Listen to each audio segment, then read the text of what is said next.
All right, what's up, everybody? It's your boy Bo, and I'm back with some more truth and facts. Shout out to the movement. Everybody that's moving with us. Shout out to 3kingsboxing.com, where you can go and get the latest and greatest of everything that's happening on the sport of boxing, unfiltered, unbiased, the way it should be.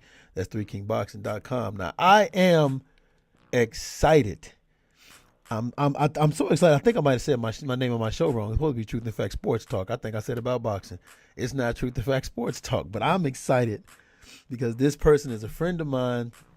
I've done some shows with them, but I've never interviewed them, and they've agreed to do an interview. Miss Gayle Falkenthal of Communities Digital News. How are you doing, Gayle? Hey, I am equally as excited to be on with you both. I know. It's going to be funny, too, because I know everybody's going to be listening like, wait a minute, don't you do a show with her? Yeah, don't we get enough of each other every week, but we don't get any quality one-on-one time. No. So here we are. That is right. And surprisingly enough, some of you guys have been interested to learn, Gayle has been in broadcast journalism for over 20 years, and she has been writing about boxing for the last 7 or 8 years. So that's almost 30 years of journalism. Do the math, everybody. It makes me a pretty damned old broad. Dandle. But I did start as a teenager. I will say that, and that actually is the absolute truth and fact. You started in your teenage years as a journalist? I did. I was working as a journalist by the time I was 18. Oh, wow. I had no business doing it, but someone was handing me a paycheck, so I took it. Wow. Talk about very fortunate to start very early. I'm about to say, talk about really finding wonderful. Your way at an early age. Yeah. Well, and that's true. And that is sometimes, the grace of God, sheer luck. You find that thing that you realize, not only can I do this, I really like it. Mm-hmm. And I realized writing and journalism and telling people stories was what I wanted to do. Okay. Well, got some topics that I want to talk about. I'm glad to have you on because, like I said, you have at least 30 years of journalism. And some of the topics I'm going to talk about is going to touch on that. And one of the things I want to talk about is the impact that women are having in the sport of boxing, inside the ring and outside the ring, because you're starting to see outside of women boxing, taking up Clarissa Shields, Showtime, Cecilia Brackett's first woman to be on HBO. We can go on, Hannah Gabriel, Jelena Madranovic. I can go on and on and on. But outside the ring, you have yourself. You have Gabriel Rosado. You have and her companion on her show, Raging Babe, Jay, who has other things that she does as well. She's a well-known journalist. Then you have Kathy Duva and the matchmaker. I can't think of her name right now. Jolene Mazzoni. So you're seeing, and then of course you look on YouTube and you have all these other women who do interviews on YouTube as well. So what impact? Because you didn't used to see this back in the day. You didn't really see, like, the only time you see women as part of boxing was the ring car girls. But now you guys are in the seats. You're writing this four corner boxing news with that does a show with with Daniel, who be on the show with us at Pound for Pound. So you're seeing an impact. And what effect do you think this is having in boxing? Do you think this is bringing more attention to the sport of boxing? Hey, anything you can do to diversify both the audience and the producers of the information is a good thing. The tent gets bigger, more arms wrapped around, everybody welcome.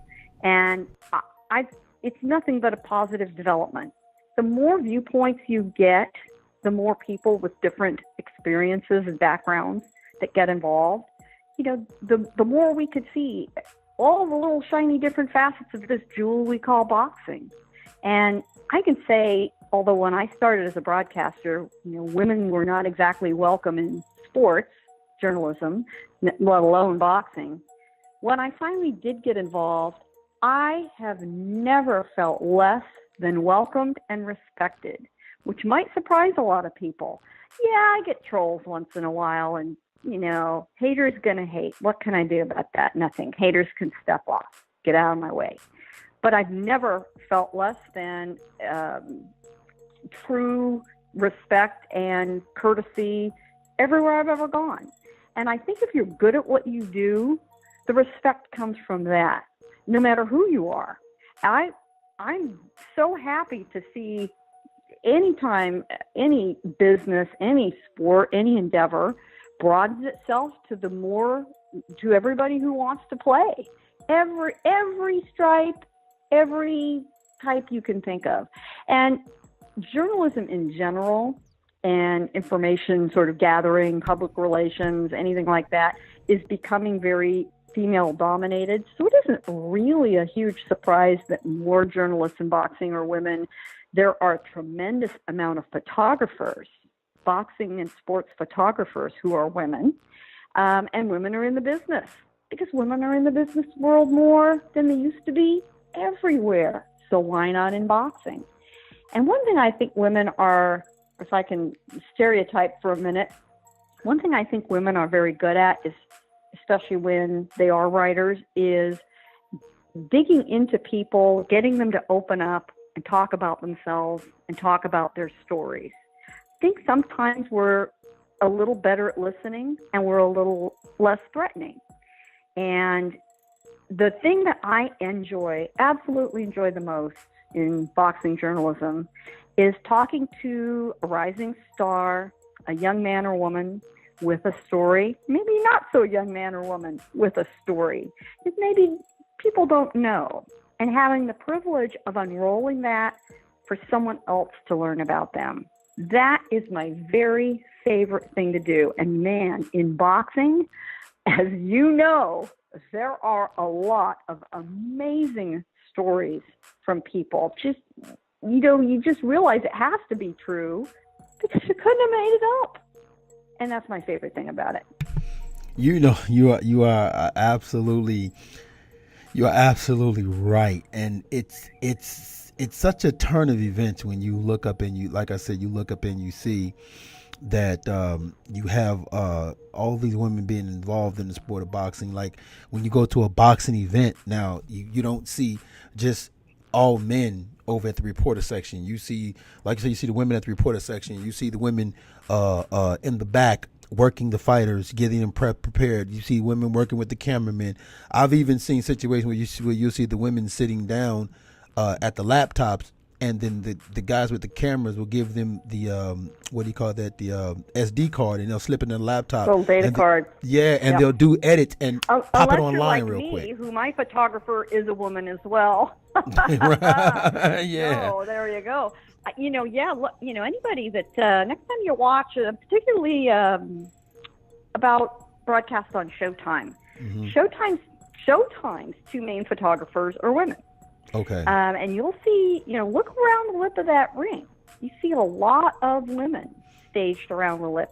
Women make exceptional sports photographers. I don't know if they, are more attuned to the human behavior, the movement, the people, are they dialed into what they're going to see and anticipate? I'm not sure what it is, but there are some absolutely exceptional women boxing photographers. I just love it. Now, there are some hazards of the job. First of all, if you're going to be a boxing photographer, you better dress head to toe in a really dark color. I'm just saying. A friend of mine one time was at a ringside, and it was in a casino venue. It was hot. It's in Southern California. These guys are flying sweat and bodily fluids and all that, and we're just seeing her getting covered, and we're kind of laughing about it, right? And we finally, just the only way we could really reach her was a text, and we're like, "Hey, how you doing? Are you okay?" And she said, "I've never had so many strange men sweat on me in my entire life in one night." So a little hazard pay. You can't be squeamish. You can't. No, you can't. You just can't. You just can't. And kind of part of the I wouldn't say it's part of the fun, but It's part of the sport. it comes with the territory. Yeah, it does. It comes with the territory. But what's It just interesting? does. What's interesting to me is your rise to boxing, because you didn't quite like. It wasn't the first thing you went into. It's kind of like something that you just took a leap of faith, and once you did your very first show, you just never looked back. Tell us a little bit about that.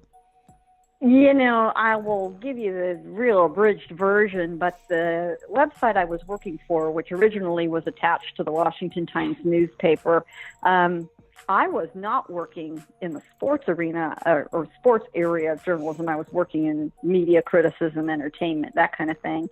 But there was a need for somebody to fill in covering, in fact, I don't even really recall which one of the Pacquiao-Marquez fight series it was. But they needed somebody. They needed them in a hurry, and I'm in Southern California. And I said, well, I can do it. I had followed boxing very seriously since I was little. I was exposed to it in my household. We were fans. I had certainly done a lot of sports writing, not necessarily boxing, and I'd done, more journalism than most of the people I was working with. So I thought, any port in a storm, guys, if you're desperate, you want someone to fill in, I can be there in 5 hours. I'm good. And I think they were surprised, but they said, well, yeah, we need someone to cover. They credentialed me, and I said, I promise I'm not going to embarrass you. And I also promise I think you're going to be pleasantly surprised. And then I thought, oh man, what am I doing? So it all worked fine. They were happy, and the guy I filled in for never got his job back. Wow. That was mine from that day forward. It made more sense because I wonder what he's doing right now. He's probably boxing somewhere like, she took my job. He's probably saying, damn, I should have, I don't know what his conflict was. He was based in Oklahoma. That's the way of, online news organizations now.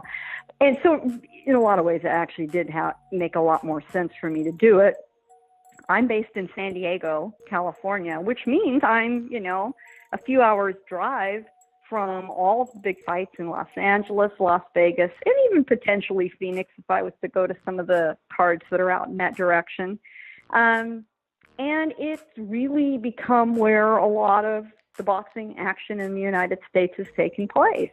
Now, once in a great while, I talked them into letting me go to New York, so I've gotten to cover fights at Madison Square Garden, which is really a thrill. And for any boxing fan, put that on your bucket list. It really is worth the trip. And I love any chance to get to New York. I would never live there, but it's one of my favorite places to visit, in the world. Just a load of fun.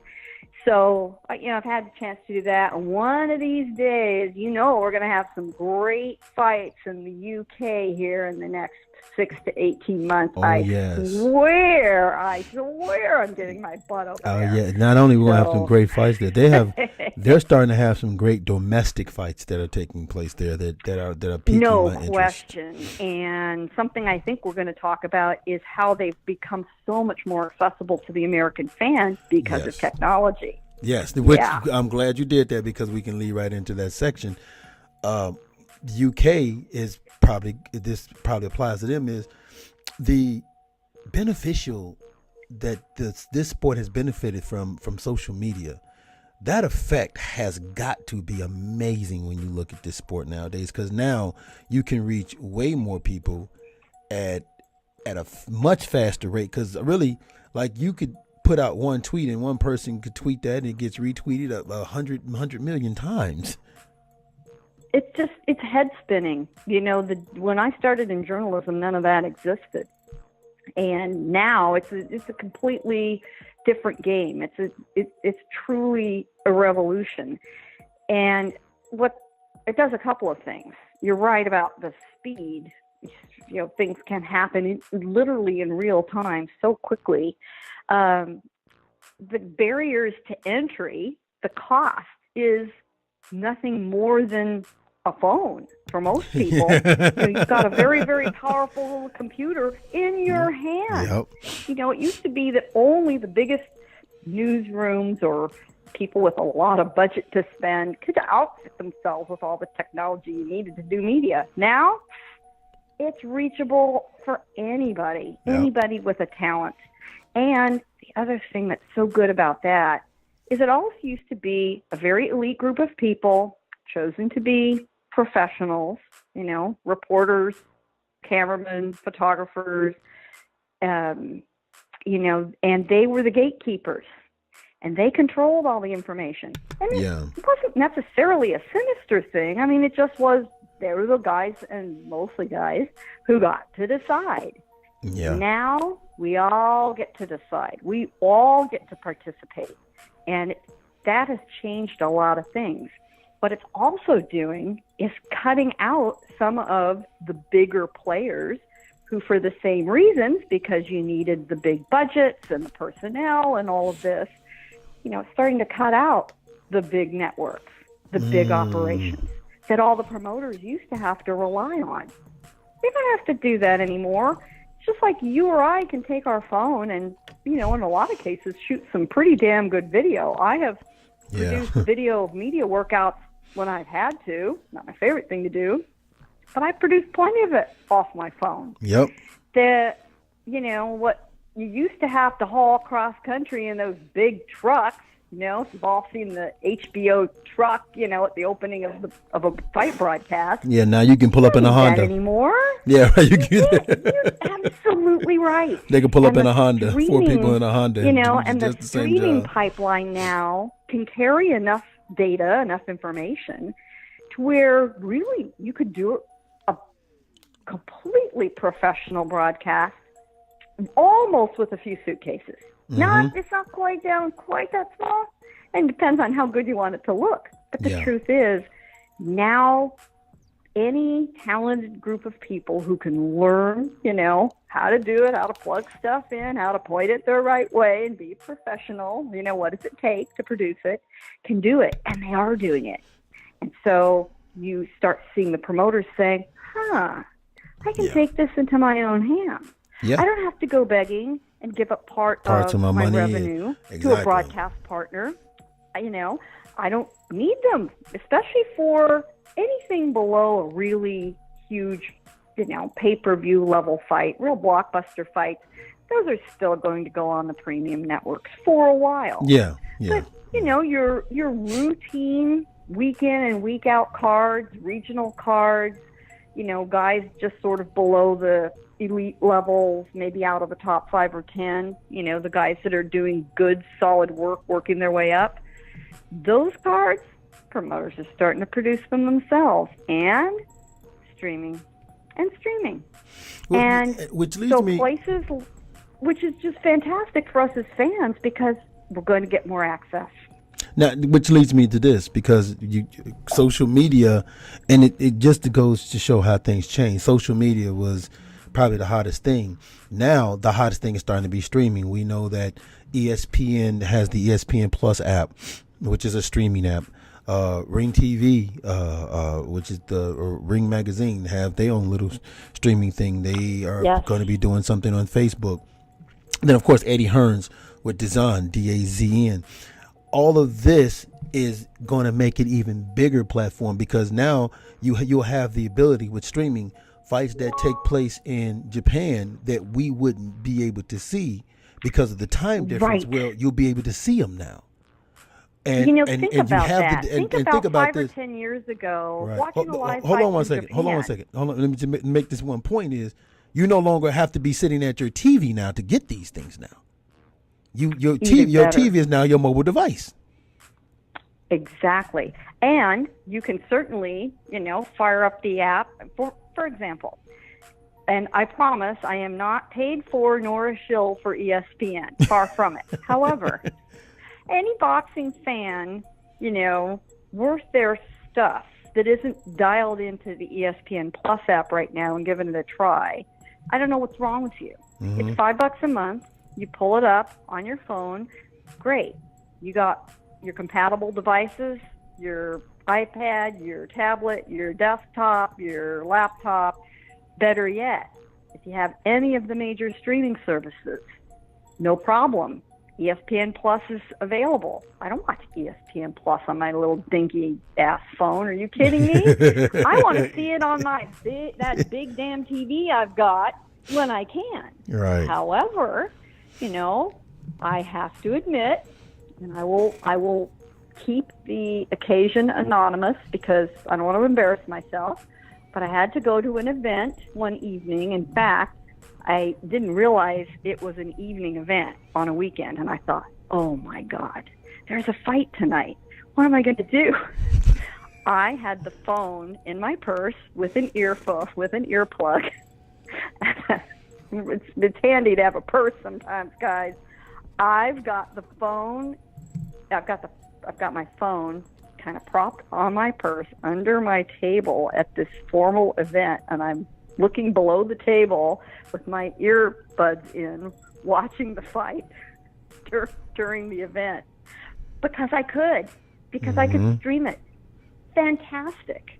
And it just lowers the barrier. Yeah. It gives these guys a way to say, if there was a major network, they wouldn't put out the money for a fight in Japan. But that's true. ESPN's got the platform. They got the fight. They got, those are animals that need to be filled with stuff for people to see. And if they can pick up a fight on the cheap off of, All Nippon Television or NHK or whoever's already producing it, you have your guys in the studio here watching, the transmission from whoever's doing the original production in whatever country it is, if it's ET Sports in Great Britain or NHK in Japan or Azteca or, somebody in Mexico. You get your own guys to commentate off the cameras. It's cheap. It's just incredibly cheap to do. And there's plenty of us as audience, both with the, subscription cost and the advertising. It's fantastic. If this replaces, it probably, like I say, won't, at least for now, replace the big pay-per-views. There are still going to be 2 or 3 a year. I agree with that. There won't be 10 of them. Yeah. There won't be 2 or 3 a month because for the cost now of one pay-per-view in the United States, where they're crazy expensive, if a pay-per-view is $59.99 or $69.99 for HD, you can get a whole year of ESPN Plus for that. Yes. See some damn good fights. Yeah, and you can actually, I think what I like about the ESPN Plus platform, the DAZN platform, and I even said this back when PBC had all the channels, was you get to see, like I got to see guys like David Benavidez. I got to see Earl Spence on Showbox. I got to see these guys come up. You know what I'm saying? Absolutely. Come up, and that's Absolutely. what I think is great. Smart they start developing a following when they're 5-0 and 10-0. You get to see them before they're 15-0 or 19-0, and it's to me. And I know we've talked about this before. You feel the same way. I am much more excited these days to see the rising stars you just see them on the brink of doing great things. A guy to me, it's far more exciting. And don't get me wrong, I love to see, a fight with a major star. But I'm kind of more excited to see a David Benavidez and see that talent, or a Regis Prograis, or even a kid like Ryan Garcia out here in Southern California, who's developing a following. So, and develop your own fan relationship with these guys, so that you've seen them much longer and you get to enjoy their success alongside them. I think that's tremendous, and that's what we love about boxing. And I also think that's what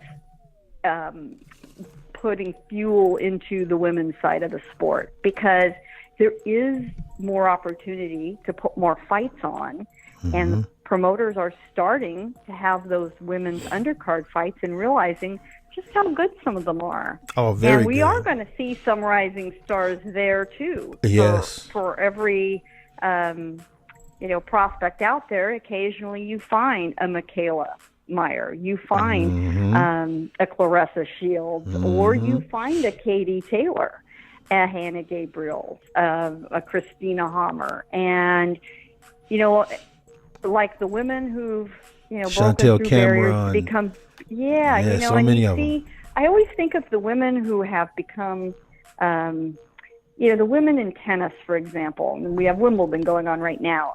Everyone is just as excited to watch the women play as the men. Yes. Because the talent finally was undeniable. Especially when you've got a Serena Williams, leading the way. Well, we're going to see the same thing in boxing because we're lucky enough to have, about a half dozen women around the world whose talent's just undeniable. That's kind of like the WNBA. That's fantastic. I even like watching the WNBA because they play basic ball, but they are exciting to watch. Yeah. They play now, with such passion. It's taken a long time, but Yes. it's getting there. It's getting there. I'll tell you, though, women have got to fight 3-minute rounds, and they want to. Yeah. It's up to the state commissions to decide, and, they need to get with the program. Well, That's another discussion. I'll tell on myself. I know you didn't want to tell on yourself. You was at an event. I was at a parent-teachers conference with my phone on the desk watching the fight. I didn't care. my wife was sitting there with her hand over her head like, oh, my God. I know. I did not this care. is so, at least it wasn't a wedding or something. But No. I have to admit, it was a bit disrespectful. But I thought, a girl's got to do what she's got to do. Man. Yes. And it was better than me not showing up. And but truly, you can take that. You can take that access anywhere and any time of day. So, if you're on the West Coast watching a fight from Asia, that is a hell of an early wake-up call. Let me tell you, you just you think to yourself, I'm watching a fight at 4:30 in the morning. Like, what's wrong with me? But, what an exciting time we live in that's even possible. Most definitely. I know we said we was only going to be 20 minutes. We're already over 30. But before we, and it always happens, especially when you're talking to people who know what they're talking about. But before we close out, there is one thing I definitely want to talk about because we were talking about streaming. And we were looking at how much more ground this can cover. Do you think that we're getting to a point where we're relying too much on technology to get us to fights? Because what'll wind up happening is if something is wrong, because one of the chinks could be that they could have a network error or something like that, and now we can't see nothing because there's no backup. That could happen in broadcasting too. Things go wrong, cables go down, power goes out. It happens. I'm not too worried about that. It's just so much more inexpensive, so much easier to do, so much more accessible. I mean, we'll never go back. We can never turn back the clock. Right. Even if we wanted to. It's too cost effective, and honestly, it just makes too much sense. I wish I could turn back that clock on that thing called my age. Absolutely. I just read that last year, in the last calendar year, you want to take a guess how many individual ongoing TV shows there were in the United States, just in the United States. Now, that includes all the regular old broadcast network, cable, streaming. How many TV shows ran last year? Take a guess, Bo. Just throw a number out. 150? 457 separate television shows. That's nuts. How many of them could you think, even if you were a TV freak, even if you Netflixed yourself 24 hours a day, you couldn't watch a fraction of those.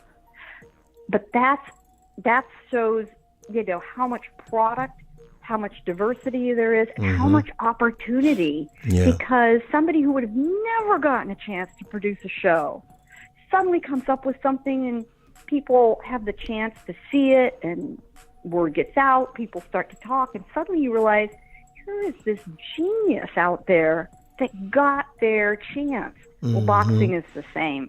Now anybody who can produce the show, produce the talent, put the matches together, get the venue, it's all there. And we get exposed to some people and some talent, some, wonderful entertainment and sports that we never would have gotten to before. And that's also what's helping to open it up for the women because platforms are there.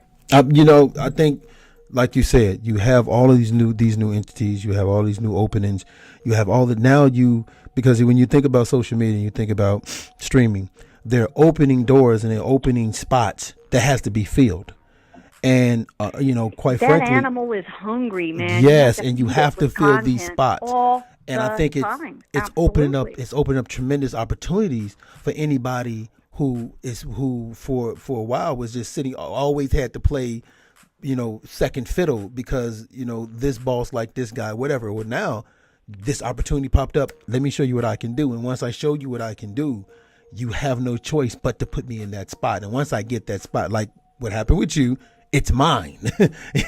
Absolutely right. So, that door just cracks open. I'm going to bust right through it. And a lot of people have, who are smart, who are creative, willing to work hard. So, sure, you have the major promoters now who are starting to take their own production into their hands and, do credit to places, organizations like Golden Boy, who through buying Ring TV and, Golden Boy, for those who aren't aware, does now own Ring Magazine, the Ring TV entity, and they're able to stream and produce their own fights. A2 and this Tom Loeffler's spin-off 360 is now starting their own club series. They're producing their own streaming for their own fights. You have this agreement with BT Sports to be streamed. That's right. I forgot about that. That's Frank Warren, I think. And that's Frank Warren's operation. So, we've had a pretty quiet fight schedule in the U.S. for a lot of reasons the last couple of weeks. Well, you can sit down in the mid-afternoon if you're on the West Coast and enjoy a whole card from Great Britain or Belfast or somewhere for free through this arrangement. Showtime has been putting some of its fights via its Facebook page, and now you're going to see. Disclosure here. I do work with Main Events as a client of my company. They're going to be streaming not their major cards that you still will see on HBO, but some of their regional cards will now be available via streaming, and news will be out here shortly, perhaps, and then, it's probably already come out as we are recording this interview, and, you're going to have another opportunity for exposure to fighters, that you like to see, but without getting to see them on a major network. And if you don't live close, maybe you're lucky enough that somebody picks it up on YouTube, but now you can see it live in real time. Fantastic. That is awesome. We are way past time, and I have a certain 18-year-old that's standing here staring in my face, and if you all know who I am, you know who I'm talking about. Know that person, would I? Yeah, I think you would. I think I would. No. Well, I do not want to stop any family quality time here. I do not want to be responsible for that. Yeah, please. So we're going to close it out. But Gayle, tell everybody where they can find you at and where they can follow you. You're everywhere, as a matter of fact. I am on the Twitter under my professional handle, which is PR Pro San Diego. But my column appears on the website Communities Digital News, which is COM, COMM, Digi, DIGI News, comdiginews.com. All right, and you can also find you on Pound for Pound. I'm on the Pound for Pound Boxing Report with yours truly, our host for tonight, and our esteemed panel. And we have a very healthy diversity of opinions, but it doesn't ever mean we're disagreeable. It's kind of amazing how little we actually scrap with each other, because we all love and understand the sport of boxing, and at its heart, we want to communicate our enthusiasm and our passion for the sport to everybody who listens. Well, I don't scrap with you because you're a feisty little redhead. I've seen you in action before. I've had a few tangles, but all in good fun. And we are a community, and the boxing community, to me, in closing, it's just seriously really an amazing group of people. I am, in some ways, kind of a fish out of water. I am the diversity element of the boxing event, let me tell you. And, I've never been treated better, with more respect. Never been more fun. And ladies, let me tell you a little secret about going to a boxing event. Maybe you haven't felt too enthusiastic about it. There's one little benefit that you might not think about. There is never, ever at a boxing event a line in the ladies' room. I'm just saying. Okay, of course, this is Truth and Fact Sports Talk. You can find me also on Pound for Pound Boxing. You can also find me on Truth and Fact Sports Talk, and you can also catch me writing at 3kingsboxing.com with some of my guys over there, 2K Prodigy of Boxing, Big Cool from Colossal Boxing Talk, and some of the other guys over there, Corey Cunningham, Cecil Robinson of Pugilist Punchline. I want to thank you, Gayle, so much. This is like, you have no idea. This really means a lot to me, and it's crazy because I talk to you all the time, but I don't know why. But this is very special for me. I really want to thank you for the time. We're going to do it again because, like you said, there's more avenues we can talk about, and we're going to be doing that. But I want to thank you so much for taking the time out to speak with us, ladies and gentlemen. That is and if you ever at a boxing show, and you see a 5 feet redhead giving someone the business, that is Gayle. Somebody somewhere has messed up. Okay. Mm-hmm. Thank you, Gayle.